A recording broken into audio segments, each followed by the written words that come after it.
Dito sa mundo, ito talaga yung totoo. Yung realidad na dapat alam mo at ng lahat ng tao. Naparito kang hubad, aalis kang nakahubad. Dumating kang nanghihina, lilisan kang mahina. Iniluwal kang walang salapi at mga bagay. Maglalaho kang walang salapi at mga bagay. Ang una mong paligo may naghugas sa'yo. Ang huli mong paligo may maghuhugas sa'yo. Ito ang buhay kaya bakit labis ang mali siya. Ang inggit ang pagkamuhi. Ang galit at pagkamakasarili. Maging mabait sa lahat. At gumawa ng kabutihan.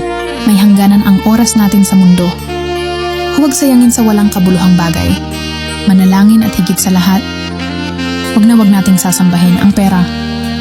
Dahil kahit anong dami ng pera mo o ng ari-arian mo, kapag binawi ng Diyos ang buhay mo, iiwan mo rin yan at hindi mo madadala sa iyong pupuntahan.